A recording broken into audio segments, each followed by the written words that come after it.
Good morning, everyone, and welcome. This is Joe Scarice, live from Clubhouse, live from our podcast, Creative Birth Strategies, co-founder and co-host of this every weekend educational portal for our real estate professional followers. So I'm pretty excited about this morning. Calling in from Boston, Massachusetts at the NAR Realtor Convention. So we'll get started here in just a few minutes. Just getting myself plugged in, get everything out there in front of everybody, which is a really exciting week. The market has been going wild. It's been, to say the least, an interesting week post political elections. Still sifting all that out right now, but it looks like Senate, the House, governors, and the White House is gone red.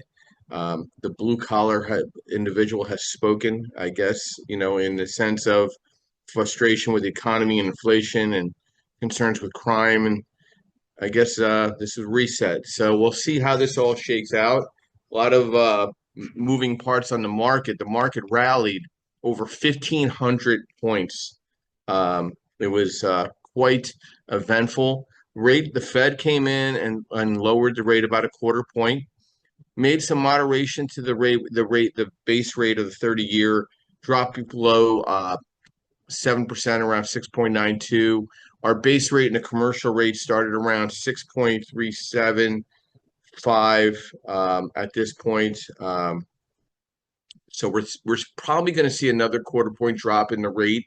Not as much activity, I don't think, with the Fed, but I really do think we're going to see probably a quarter to a half a point fluctuation in the market over the next 6 months as we kind of come into the new political parties controlling the different departments. So it'll be interesting to see how this shakes out. But I don't think we're going to get below six. I think we're going to average out around six-ish as a market as a whole. I'm already seeing a different type of discussion post-election here at the NAR Expo. So I'll be calling in live from the Expo tomorrow, calling in from my hotel this morning. So it's not that loud, but we'll be live at the Boston Convention Center, which I'm pretty excited about as well. So I'm a co-host and co-founder of the Creative Birth Strategies podcast here. We're here every Saturday morning and Sunday morning. Starting after next weekend, we will be going only Sundays at 9 a.m. We will not be doing the Saturdays anymore. We're going to be looking at more one-on-ones following that throughout the week, or part of our mastermind as well. So it's been a great run on doing Saturdays and Sundays, but we're going to bring it down to Sundays, 9 o'clock. If we go to 11, that's great. If we stick to just 9 to 10, 10:30, that's great too. But we'll have very powerful discussions every Sunday morning, 9 a.m. post November 17th. So pretty excited about that. So let's get into thanking our sponsors first. I'd like to thank Ms. Linda Pelagas of Realty 411, which provides national real estate events throughout the country, as well as a national publication for real estate services and professionals.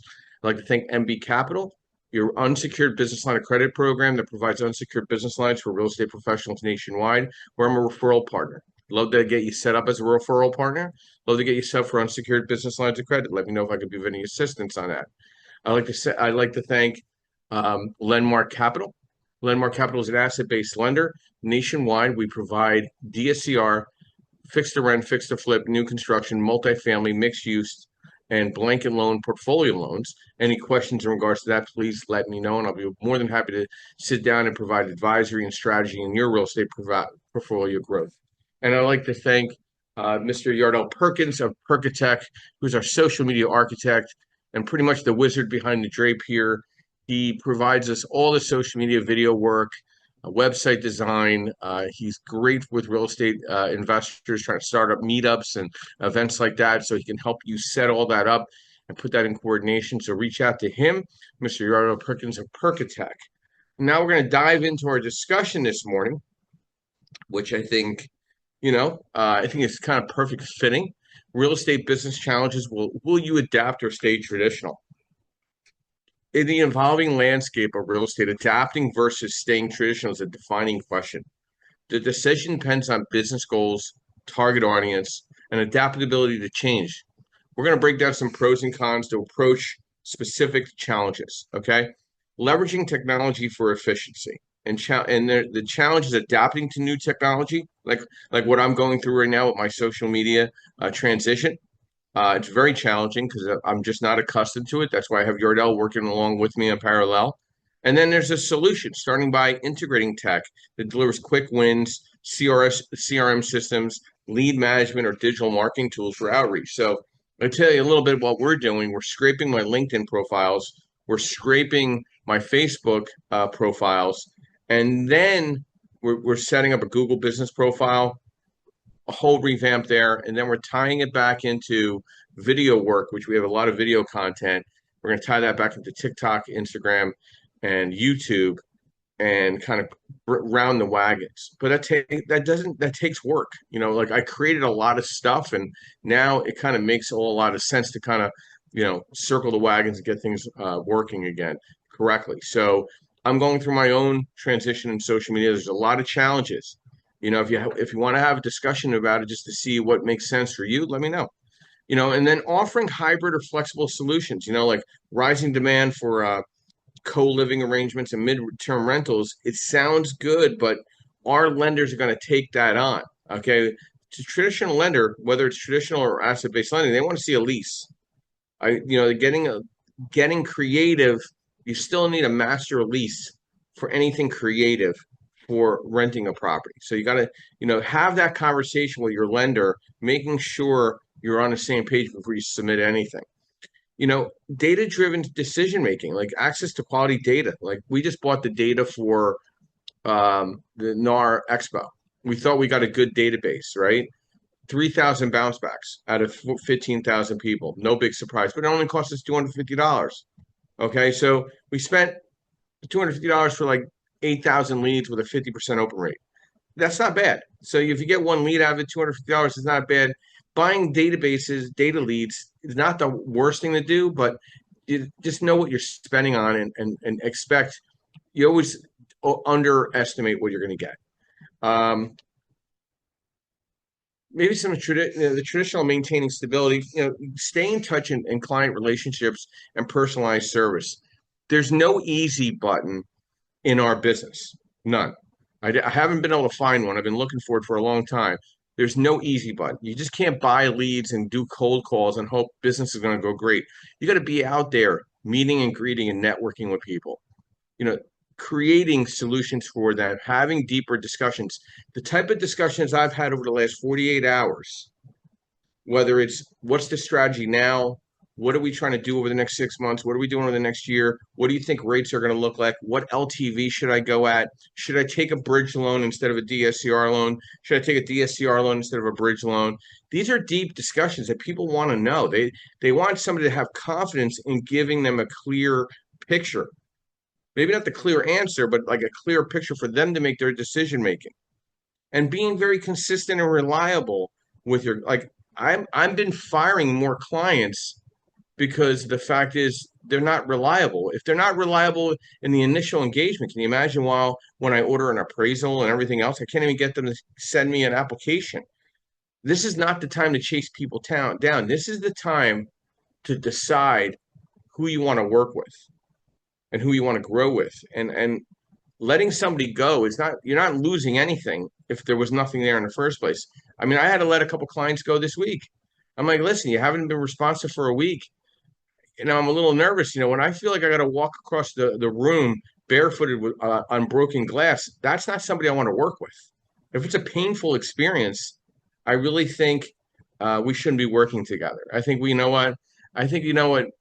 need to find somebody else to work with. Well, that's really unfortunate. Well, I know that's unfortunate, but at the end of the day, I want to keep my sanity, and I'm not going to stress out. So you gotta stick to your guns. If somebody doesn't make you feel comfortable working with them, it's not going to get any easier.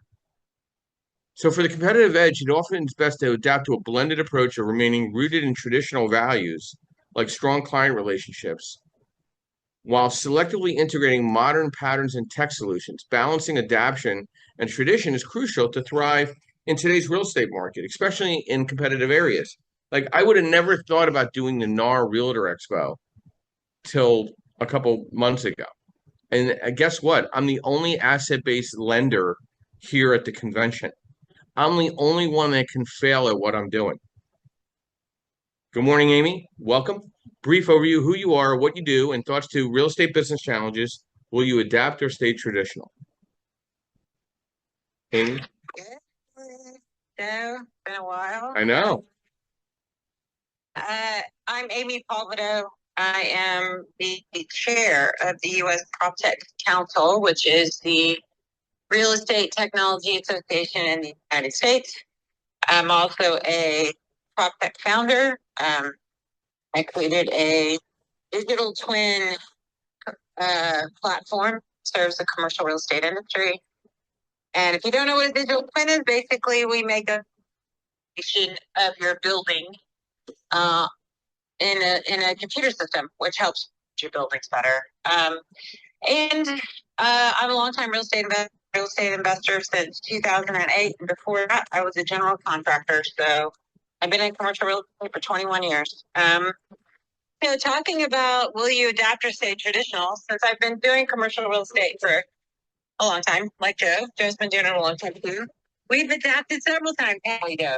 Yes, ma'am. You have to. I don't think you can stay traditional. And especially now with the advent of AI, you really honestly have no choice. You can stay traditional if you're only going to do, like, say, a couple of properties a year, and that's totally fine for you. And you just want to invest in two or three, and you can stay traditional, and that's fine. You can manage a certain amount of properties by yourself. I did it. I did that back in 2008. I had 8, 9 single family homes, and I did it all by myself, and I did everything via paper. I didn't have the option of doing anything different, but that's all I had. But I would say if I was going to do that today, I would use as much technology as possible to make it easier on myself than to do what I did back in 2008. Because you can. I mean, it's not something that's burdensome from a cost perspective. There's a lot of free resources you can use, or very cheap resources you can use. You can teach GPT to do underwriting for you. I mean, there's a with AI and where AI is going, you can teach it to do certain things that current SaaS platforms do now. And you don't have to pay a whole lot for it. You just have to teach it what you want. Um, and I will say, as far as the marketing goes, there's lots of more new tech coming out now where, it used to be the day where the only way you collect an email from somebody who visited your website is they actually had to fill out your contact form. Well, that does not what you have to do today. They just have to click on your on your website. And if they're visiting your website, you can capture their email address. You can capture their contact information. I mean, there's things that are available. You are not as anonymous as you thought you were on the web. So there's the ability to scrape who's visiting your website without, so then you capture more leads that way. So they're not dependent upon somebody actually clicking through. Obviously, you want to have them opt in later, but you can at least reach out to them because they chose to visit your website. So there's ways to do a lot of things with the new technologies that are out there now to help your business and automate a lot of stuff. I mean, that's what the goal is anyway, is to automate. So I will always adapt. That's just kind of who I am. But I will pay homage to the one traditional thing I think I'll keep, Joe, is the networking thing. I don't think that ever goes away. I think business is always, relationships with people. But you can use technology to help foster and nurture those relationships more effectively now. But I always think networking is going to be the thing for sure. Yeah, I mean, it's funny, Amy. We have a couple individuals that work at our company, and they want to buy leads, and they want to do data dumps, and they want to call buyers that bought a property in the last 90 days in an LLC cold. But you know what? By being connected social media wise, and then meeting that person in person, I mean, it's a win. Oh my gosh, I see all your postings, really interesting stuff. It helps the conversation, or it warms up a conversation that was once cold, right? And re-warms it up. I've rekindled relationships in the past 5 years that might have gone one way or another. You know what I mean? And I think because of my social media presence, there's been I feel like there's a humbling resetting with some of these people that I get to re-meet in a networking and atmosphere. So I don't disagree with you. And that's why I am now supporting and sponsoring as many events in the creative space, regionally and going to various places throughout the country. I'll be traveling a little more in the new year. I'm making some plans of going more regional, national. I'm very calculated about it, but there's nothing like meeting somebody in person, nothing like sponsoring an event, but not being taken advantage of either. 'Cause, Amy, as you know, some of these places they want you to $1,000 for 5 minutes of time, and I'm like, yeah, yeah, no, I'm like, I had a guy actually text me. He goes, Joe, I know you have a large network. How many people do you think you can attract to an event of mine? I'm like, I don't really know this guy that well, but it was going like in an insulting direction. And I'm saying to myself, listen, you emailed me, text me. I said, you're not reversing this. I said, listen, if you want me to sponsor your event from a promotional perspective, one, I get 10 to 15 minutes. And two, you need to be a little more respectful when you reach out to somebody. Why don't you just give them a call instead of a very cold text? And he's like, oh, Yeah, it's an age thing, though. Joe. It's just FYI. He's probably young. I mean, he is. He is. texting is calling. It's a thing. Oh, really? Okay, because I know. It's a generational thing. Yeah, okay. I just want to make sure I didn't miss something. Okay. He didn't Instagram me. Is that a good so we're not friends. We're not besties. If he Instagram me. That's just like texting now, and it's like, oh, I mean, it is kind of a cultural shift between generations. Yeah.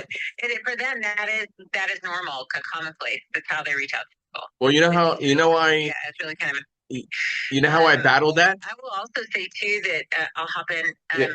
I think I think when you start building up a social media presence, to your point, you become an influencer, and it is an influencer economy now.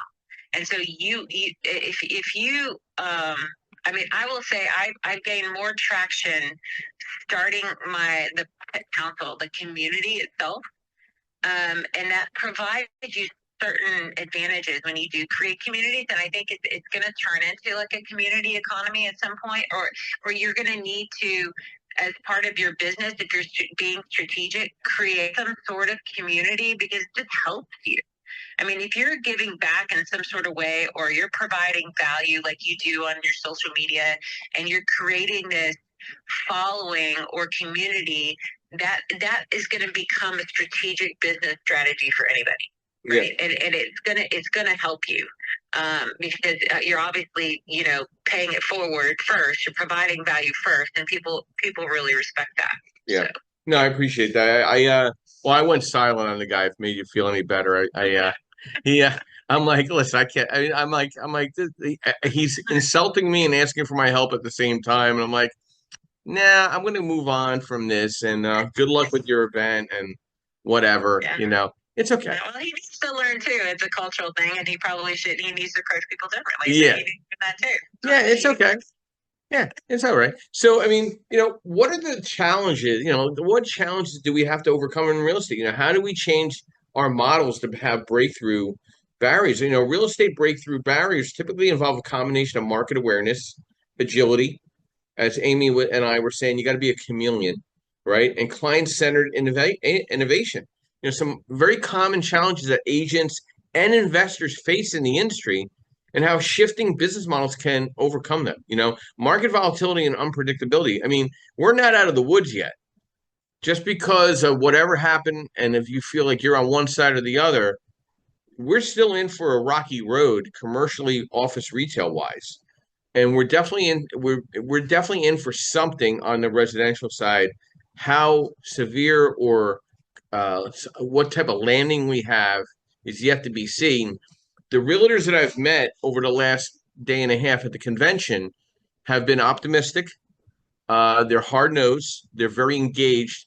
And most of them that I've met are now investors as well, because they see the light. They know they need to control their destiny as a licensed agent. They know they can't depend on the consumer or the direct investor. They know they have to take on this business themselves and balancing out the quality service along with controlling their destiny in sales, and competing in saturated markets at sometimes. Okay. And we have insurance challenges, we have tax challenges, we have crime challenges. And then we have landlord tenant compliance and regulatory challenges, right? And financing. We need to better understand financing options and expanding beyond local markets. If you're an investor, like you don't have to stay so local. Now you could be that out of state or maybe farther away investor by building out a power team. Travis, good morning and welcome. Brief overview, who you are, what you do, and thoughts to our discussion this morning. Real estate business challenges. Will you adapt or stay traditional? Hey, good morning, everybody. Thanks, Joe. Yeah, I'm Travis. I have a real estate brokerage here in Houston market. We focus mainly on residential and commercial properties investing. And I also do a lot of property management, project management. Yeah, I was trying to remember what some billionaire guy that read his book a while ago. I don't think it was Trump, but what that person said was that the majority of his deals were all done with people that he were friends with. And so, yeah, I guess all this, being on social media and blah, blah, blah, and being an influencer can be a good thing. But, when I hear someone like that talk about making deals with people he's friends with, and just by going out to dinner with them once a month or once a quarter or out to lunch, that's the direction I'm going to go. I guess that's going to be the more traditional stuff. But I agree that, just to keep your business at the forefront where people see you and you get a lot of visibility on through Google searches and everything, you have to keep up with technology. I can tell from experience that, back in like 2008, 9, 10, before the cell phones really started taking off, I had built my own website for my business. It was called Woodlands Rentals because I live in the Woodlands. And, organically, I was in the top 3 on Google. We did a Google search for my area. Now, as people started going more and more towards cell phones, the traffic started to die down. But before that, it was huge. I mean, I would get thousands of leads a month just from my website. And, it was my own fault for not updating my website. But because I didn't keep up with technology, the leads kind of fizzled out. Now, should we keep up with technology if you're trying to drive leads through something like that, or TikTok or whatever? I agree. Yeah, we should keep up with technology, and I think technology is fun. I think it's fun to learn new technology. I think this AI stuff is really cool.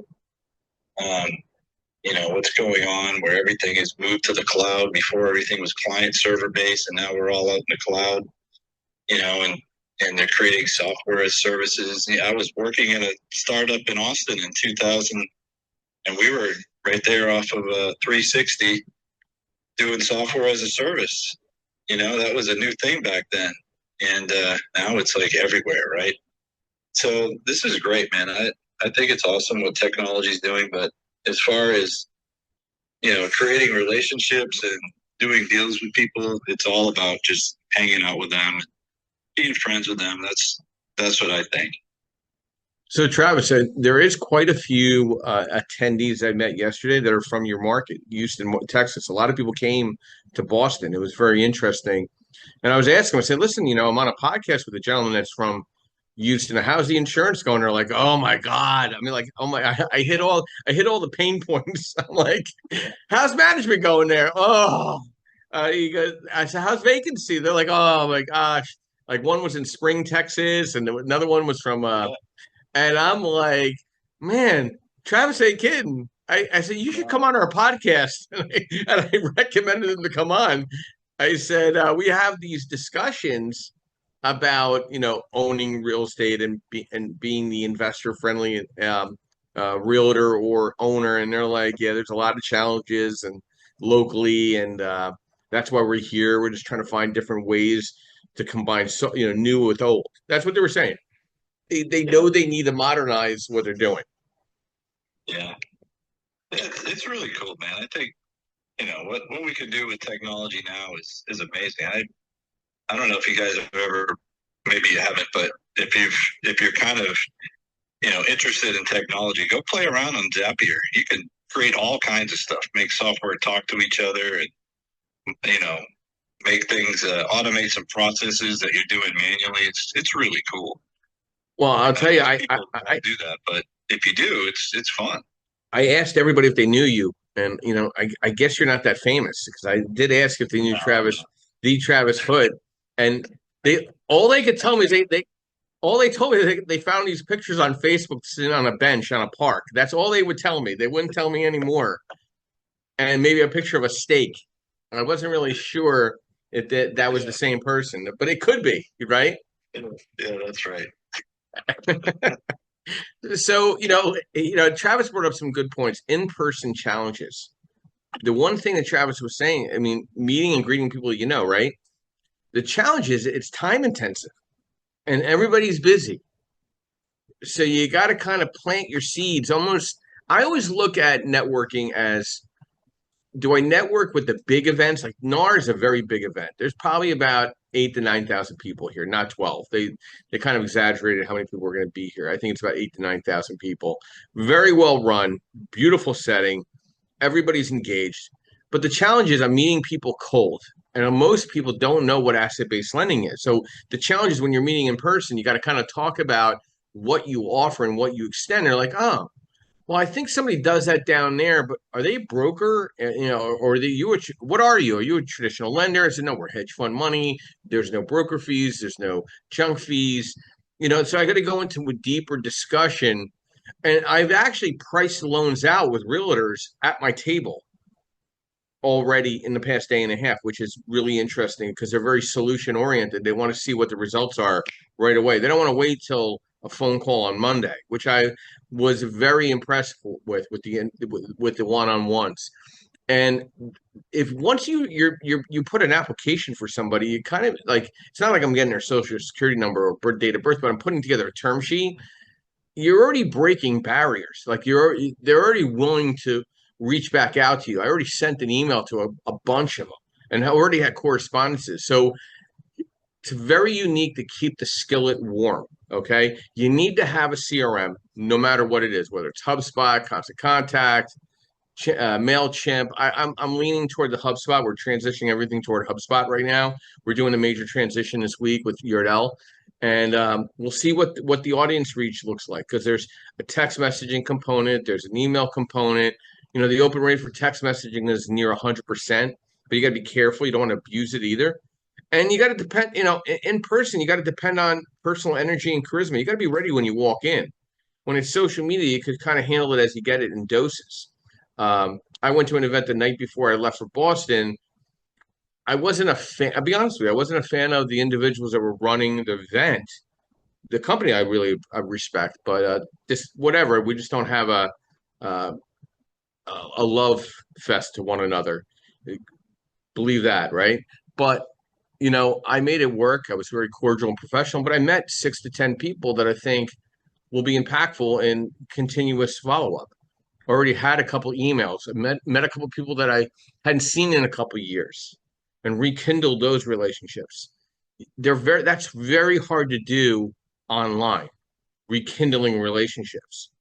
Um, Coordinating events, being the coordinator event, if you need help in putting together an event wherever you are, I'm more than happy to help you with that. I mean, I've coordinated hundreds and hundreds of events.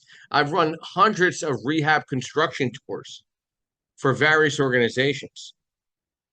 And being consistent with your engagement and consistent with your follow-up. No, any busy person returns all emails and calls. Remember that.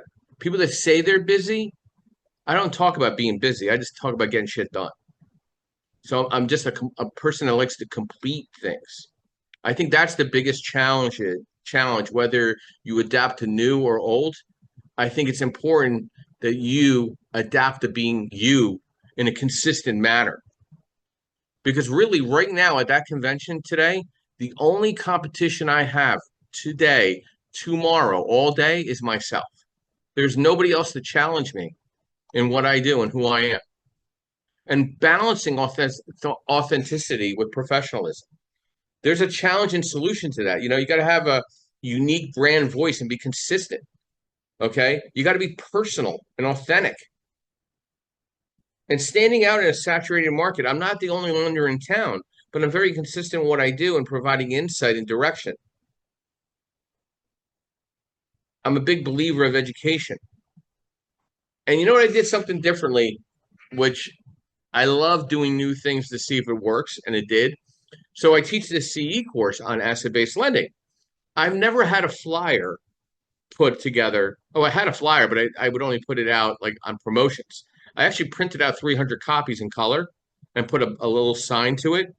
I've had 3 associations want to book me for that class. They're like, "Hey, do you charge?" I'm like, "No, it come out for free, and you get a title company or a property casualty insurance company to sponsor the food, and I'll come and teach the class." So guess what, guys? I'm going to Omaha, Nebraska. Okay, so kind of cool, but hey, I would have never had that if I didn't have that flyer on the table. Now I do. I'll always keep it there now because it's not about selling my service. It's about giving back in the sense of education. So what are you doing? What do you need to do differently to break out of your shell of the traditional and adapt to something new? Justin, good morning and welcome. Brief overview who you are, what you do, and thoughts to our discussion this morning. Real estate business challenges. Will you adapt or stay traditional? Justin, going once. Justin going twice. We'll come back to Justin. Stephen, good morning and welcome. Brief overview who you are, what you do, and thoughts to our discussion this morning. Real estate business challenges. Will you adapt or stay traditional? Hey, thanks, Joe. Yeah, and thanks for being willing to come up for our event December 3rd up here in Dixon City. We're starting to get some signups, and really, since the election's over, we're going to push that hard. This is Steve. I'm with REI Homepage. I'm a broker and investor, and we help guide people with solutions in their real estate fields and connect them with people. And I've always been a technology adapter. I had an early SaaS, before it was even SaaS, company back in the 2000s. And, it really, you have to innovate faster and harder. What worked for me 2 years ago, frankly, doesn't anymore. We were pretty much all inbound leads, people just finding us. Now, you have to work a lot harder to get them to come in and find new ways. But really, for me, the adoption of technology, I'm finally a late adopter to the, digital business card thing, where as soon as they scan or I scan their card or they scan mine, immediately it's in the CRM, immediately it's doing this, that, and the other thing. Actually, we're working on a couple technology development things for agents and wholesalers to streamline the experience for buyers and make it more efficient. But it really is about adapting to technology and adapting how you do it. And for me, it's getting out of the box. I'm not someone who's very social. I'm not someone that likes to do the networking stuff, but I'm making myself do more of it. But on the traditional side for me, that I think will never change, is the traditional side is the math always wins. It's not today's trend. It's not that. It's not that. If that deal is a good deal, in the traditional numbers, it's a good deal. A lot of people spent and did very well buying a lot of flashy Airbnb vacation homes. Well, if the market changes, then, what do you do with that? And I think it's wonderful. It's an area I don't know much about. But for me, I want to make sure that the numbers on the deal work. And that always comes back to tradition. I'm new to DSCR. Joe's kind of my first connection with that. And so to me, that's kind of innovative. Maybe it's not, but it seems to me. But basically, I think you have to adapt to technology, adapt to how you do things, to meet the generational gap. Those who like texting, those who don't. But the math, I think, always remains traditional, at least for me. So, Steve, I got a couple questions for you. What has been challenging by what we met, right, through Mike at the event that I spoke at Mountaintop. So what challenges have I provided to you where you feel like you've had a breakthrough as a real estate professional? This is not your first rodeo, right? So you're on here, you're kind of getting familiar with how a true balance sheet lender works with the questions and dialogue on structuring a deal. What do you see? What was your challenge, and then what do you see differently now in the last, say, couple months? Us kind of working together side by side a little bit here and there on event discussions and the podcast and things of that nature. I think mostly for me, it's been the development of a more efficient, structured way of doing it. Well, other lenders, it's more about the story, it's more about the whatever. With the DSCR, the way you do things, it's much more right to the point. And because I want to get more into podcasts and I want to get more into events, kind of watching how you do the show, and kind of, doing this first event launch up in Dixon City, which is admittedly a very small thing, and I appreciate you want to come up. But it really, for me, it's been dialing into the efficiency and kind of watching how you structure the ability to respond to everyone. I was saying that to somebody, yesterday, that, for somebody who travels all over the country, yada, yada, you never miss the opportunity to follow up with everyone. And I still sit here, and honestly, I struggle to even make a portion of that. But that's one of, for me, the biggest, I guess, goals to sort of become is, okay, how do I make sure I make everyone feel like you're there for them.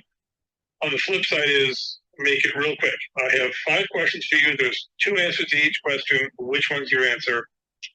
Boom, done. That level of efficiency has really sped up the rest of my deal process. And I thought I had a pretty speedy and efficient deal process before, but dialing into those questions. And when you were at the Mike event in the event Mike and I did in Mountaintop, and you said, listen, every lender, when you peel back the curtain, does it on DSCR or something to that effect. And I kind of realized that, and I talked to some of my other lender friends. They're like, yeah, we basically do. I mean, we look at cap, we look at whatever, but everybody looks at DSCR. That was kind of like, okay, so this is what's behind the curtain. This is what they've never told you or never wanted you to know before. I don't know if it was ever hidden, but it was never obvious for me. So it's really been kind of watching your level of efficiency and watching how that level of efficiency can really become either it is easy for you now or you make it look easy, one of the two. So that's been the biggest thing, sort of turning up my level of efficiency, turning up my level of responsiveness, and being able to do more deals in the same amount of time. Thank you, Steve. I really appreciate that. Came right. I could feel that came right from the heart. Like, hey, this is really what I've seen in front of me. And so I thank you for that. And real estate investors face a rapidly evolving landscape, and 2025 is likely to present a mix of economic and regulatory and market-specific challenges. So you really have to hold on one second here. You got to really keep in mind interest rates are not going to suddenly go down to 5%. They're going to hover around in that 6-ish market right now. Okay, the Fed is not going to do any favors for Trump. Powell's already being adversarial. Okay, so you could already see he's not in a good spot. He's in the corner.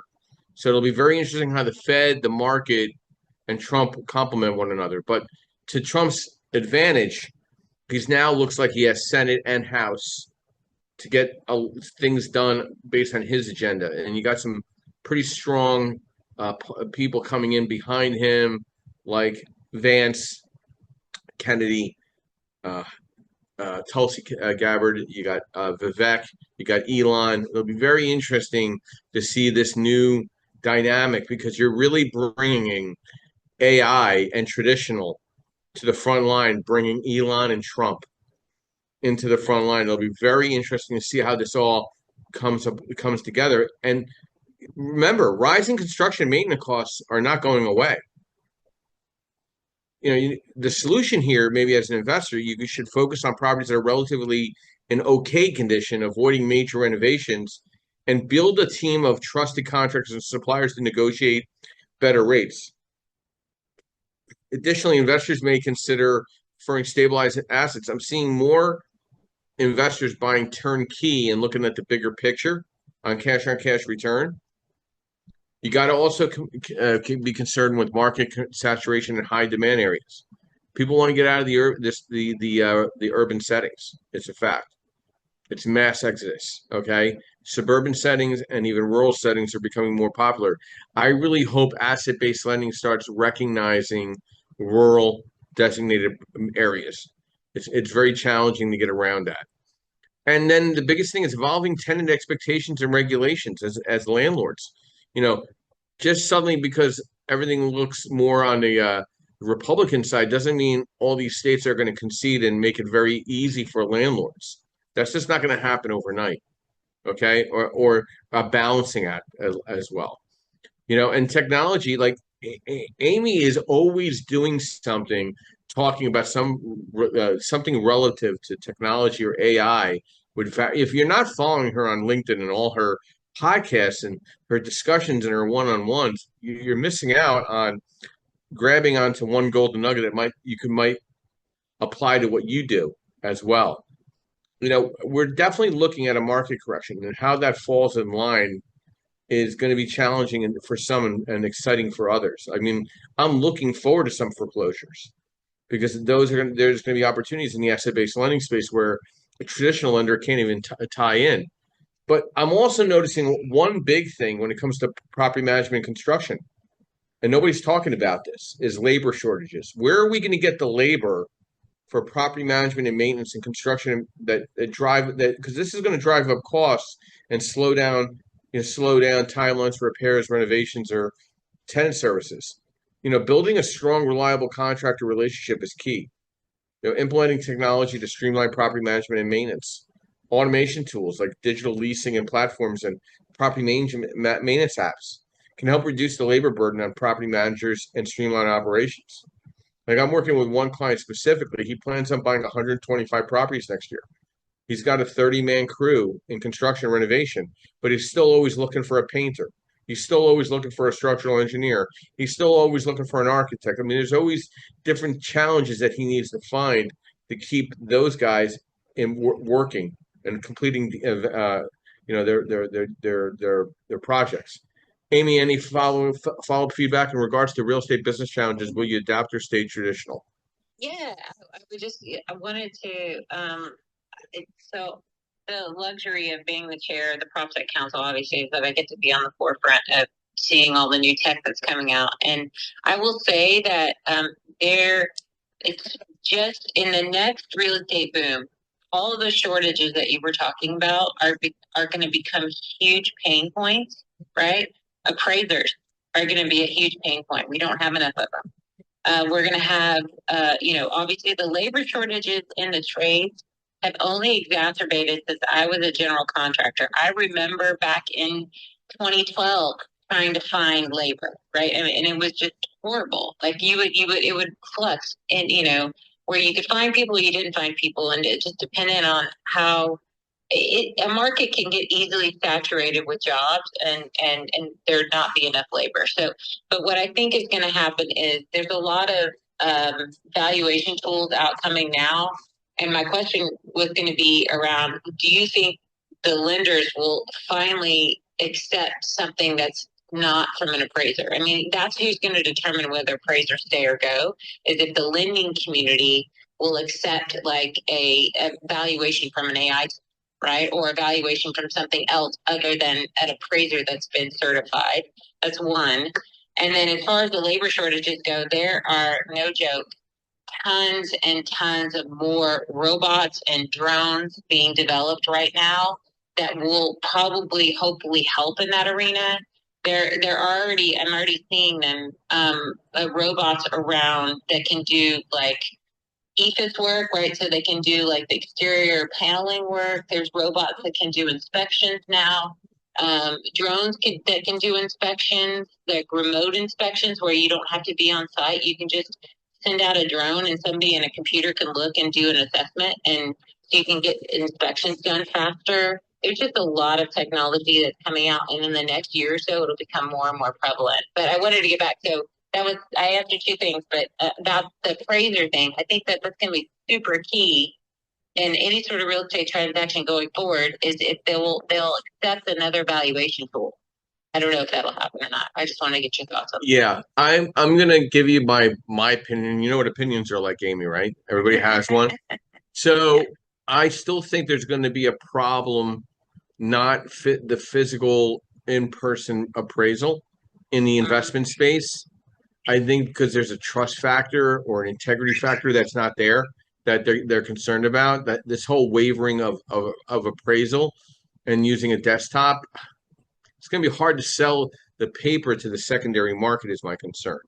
Okay. Okay. And another challenge is rural designation, the USDA.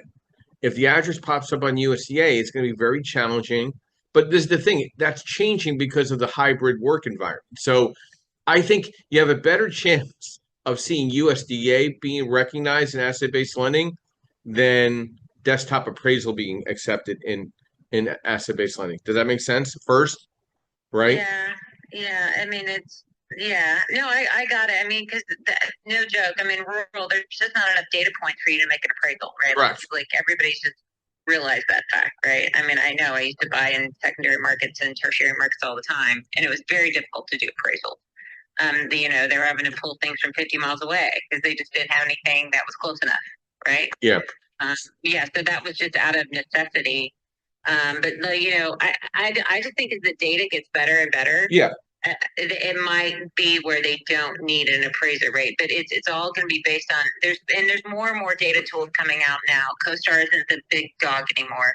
There's more and more data that's actually becoming more readily available, and I think what's missing is the data that my company will eventually provide is all the building data, right? I mean that's the one missing piece. Nobody has the actual building data to understand building performance and what's actually truly the deferred maintenance and what's actually the true status of that building. And so that's why I'm excited about this whole. So I feel that they're going to put out the robot play in the construction side to replace union labor very soon. I think that's within the next 24 months.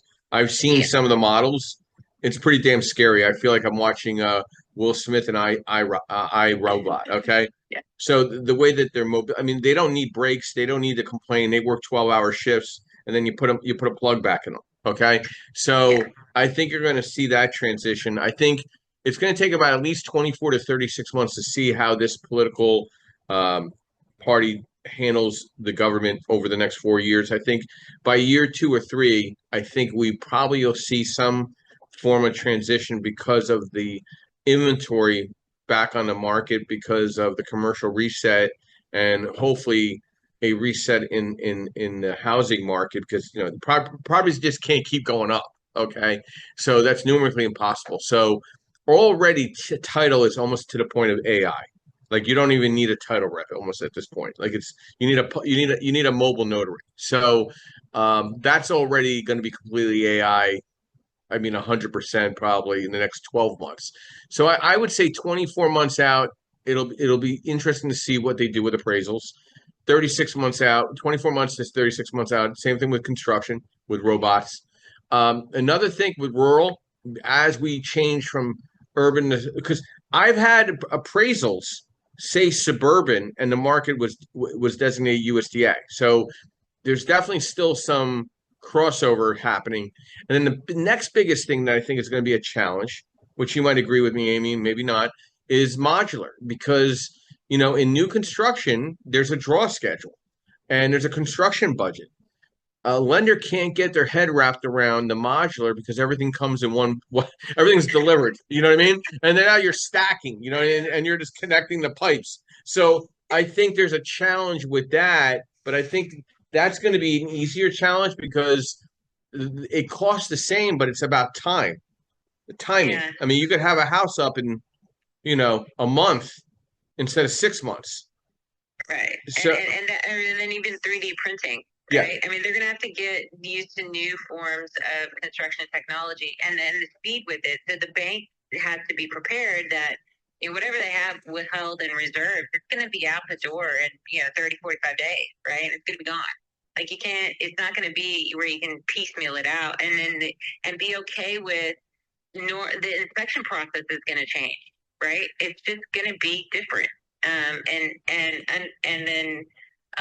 But any of those technologies, like if you do a modular with SIP panels or you do a modular with any sort of, the insurance cost will eventually reduce, right? Because they're going to be so constructed so much better that the insurance companies also have to catch up and not stop pricing them the same way because they're not built like stick built and they have higher fire ratings and they have better installation ratings, and they're going to be, they're better built.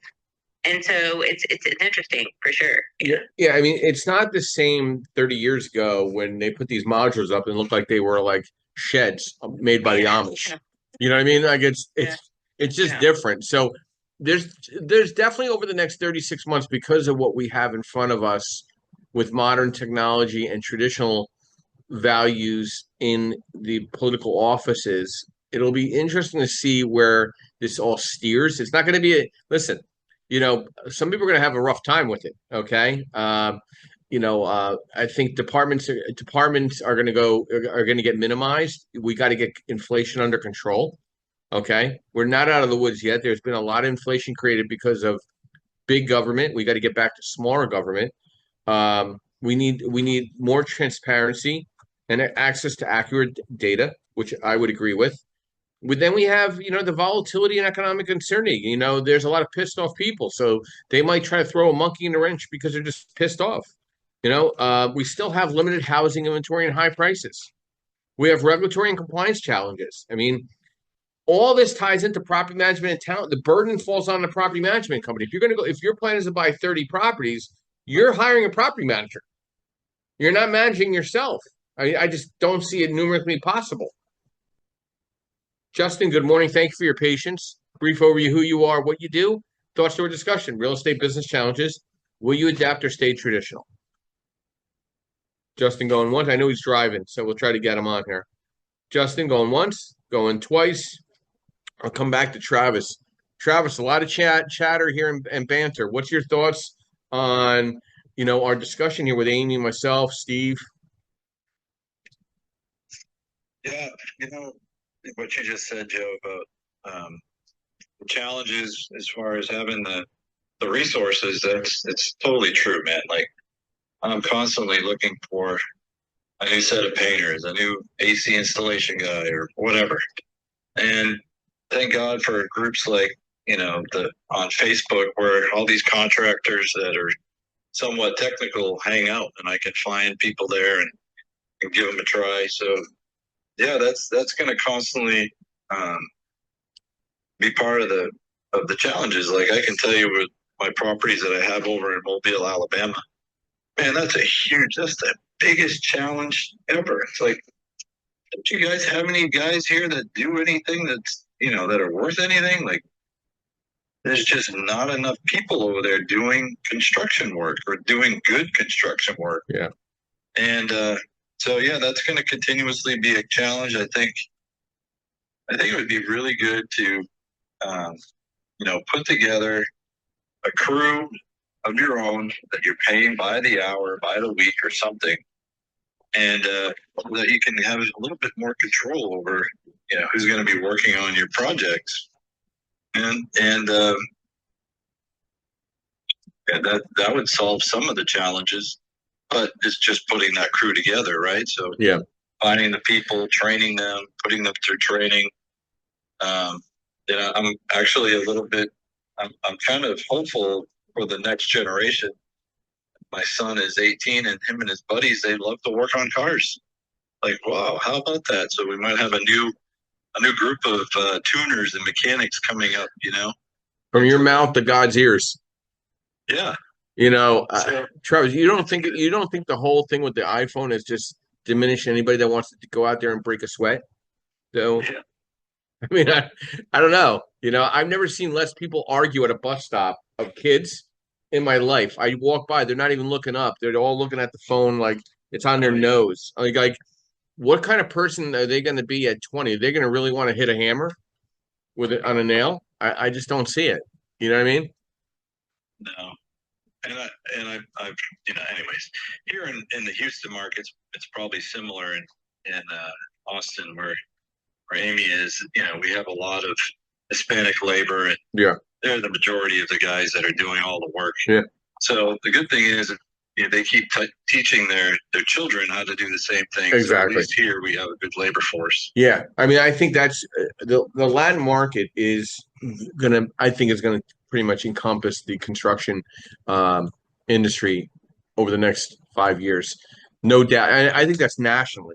Travis. I don't think that's just going to be in Texas. I think a good Latin crew of sheetrockers or framers or roofers, I mean, they're very valuable. I mean, I got this Latin group that takes care. It's like I have a boy band that comes over and plays music and busts out a renovation on a house. That's what it sounds like. You know what I mean? It used to be where they used to pick up labor along the train stations and stuff, and you nod at a bunch of guys and see if they're working, want to work that day. Now they have their own vans, they have their own trucks. They're not standing at the train station anymore. They're formalizing. So I think you're right. I think you got to get a little more creative. The group that I work with out of the South Jersey market, they own a lumber yard. They own a Trex distributorship, so they're meeting contractors on a daily basis. But some of the basic stuff they still can't identify. They burn through painters for some reason. They can't find.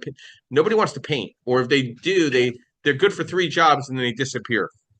I don't know what that's all about. But it's interesting to see because we also want some life balance, right? I mean, as real estate professionals, you don't want to. I mean, listen, I'm up here in Boston with my wife, and we're having a great time. But I mean, what if she didn't come? Then I don't see her for 3 days. So the same thing. Like I was in Cincinnati last week. It didn't sound so exciting to her. She likes Boston, the sound of Boston a little differently. So, how do you balance things out doing property management, sales, and acquisition for others? How do you balance that out with life?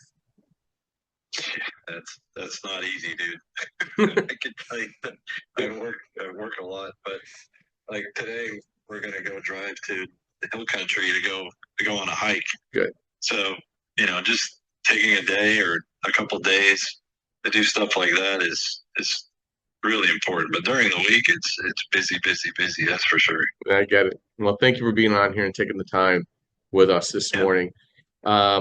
Steven, your final thoughts to real estate business challenges. Will you adapt or stay traditional? Yeah, I think that my final thoughts on this is that a lot of it's going to depend, like the technology stuff, so the robots for drywalling and so forth. It's going to take that a long time to come through a local market like this. I think it also depends how much you adapt, and by adapt I mean technology. You have to adapt to the different market realities every day. Is also going to depend on what sector you're in. Like I think it was Amy said, if you're a small landlord, couple dozen units, and you're the sort of do-it-yourself kind of person, okay, you can probably get away with maybe having a rent rep or one of those basic softwares. If you're looking to be an innovative, developer of land, or you're looking to be a bigger property manager, you got to get a lot more fancy. I mean, for me, the adapting for me is coming in the marketing side of things, coming in and having to get more organized and get more technology, like to do things like find the NAR database list and reaching out. And really, it also stays traditional, the networking and the handshaking and the remembering who the different players are and staying on their radar. That's been true, I think, since our great-great-grandfathers. If people remember you exist, they can work with you. So I think it's using technology to make the traditional easier, I guess, is kind of what I'm getting at. It's my sort of balance in a lot of this.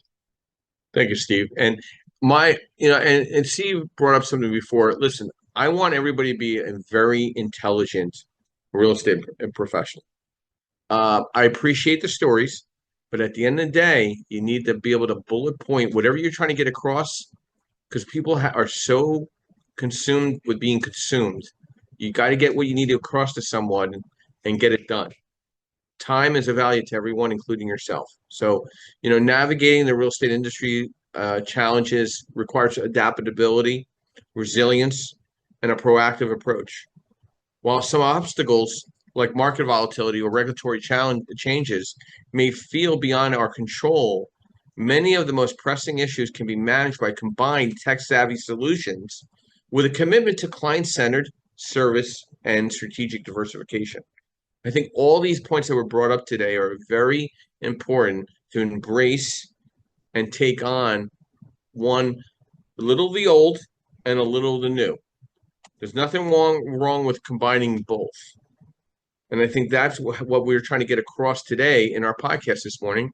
I want to thank our sponsors, Mr. Yardall Perkins of Perkatech, MB Capital, your unsecured business line of credit program, Realty 4-in-1 with Linda Pelagas, and Lendmark, your asset-based lender nationwide for real estate professionals throughout the country. We're here every Saturday morning, 8 a.m., which we'll be finishing up that, wrapping that day up next week. We'll be strictly on Sundays, 9 o'clock going forward, post November 17th. So we got one more today. Tomorrow we got 9:30 a.m. and then next Sunday 9:30 a.m. and then we go to 9 a.m. every Sunday morning till 10:30, 10, depending on where the feel of the room is. I want to thank all the moderators this morning. And my quote this morning is, repeat after me. This will be my season of money, love, progress, and joy. Affirm yes. I'll be ending the room in the next 30 seconds. And thank you very much and have a great day.